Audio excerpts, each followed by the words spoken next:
Well, a lot of people that aren't exposed to domestic violence are very shocked to find out that, this goes on. I grew up in a domestically violent home. You envy people that grow up in this happy household that their mom and dad got along and they were there hugging all the time, and it was wonderful. When I was coming home from school as a youngster and I saw my dad's car in front of the house, I went to a friend's house. I connected my dad being there with fear. My dad would yell and bang things and throw food against the wall, and just what my mom had to endure while he was there. I mean, my dad used to come home at night at maybe 3 or 4 in the morning and wake her up to cook for the people that he brought home to play cards. I never saw him physically abuse my mom, but I saw evidence that evidently that was taking place. There's no worse emotion, I think, than fear. And you hear yelling through the walls, and it's a helpless feeling. I was never abused, but the fear that it created in my life is something that I'll never forget. I was a very nervous child. I was very guarded. I used to admire the youngsters who used to raise their hand, and it was characterized as a silly question, but they had the courage to do that. I didn't have the courage to do that.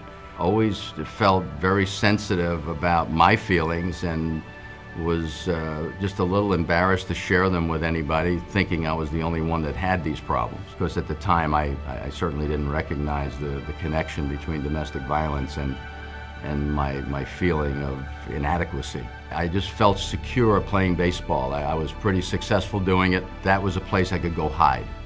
A lot of times when I went through my childhood, I felt I was alone in feeling this way.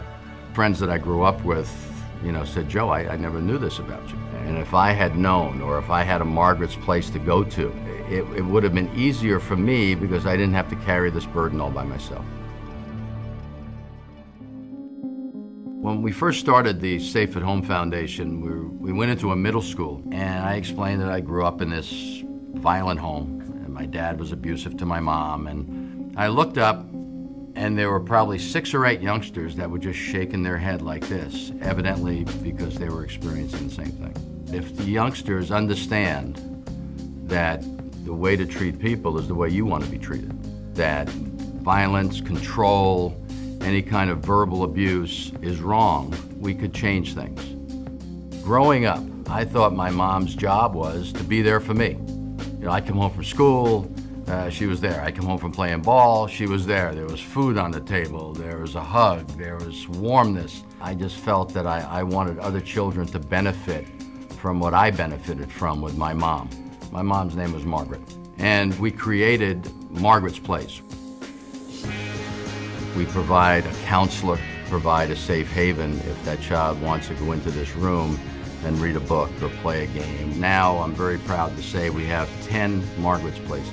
And I think what we want to get across, among other things, is the fact that you're not alone. A lot of people equate making a lot of money with success. To me, success is being able to be there for your children, having them grow up with terrific self-esteem, feeling good about themselves, and being open. I have a young daughter. She's 10 years old. Best thing I can experience with her is to know that she loves coming home every day. Whatever we can do as a society to make their life safe, it's our obligation to do that, and I think that's what spells success. There's a place I dream.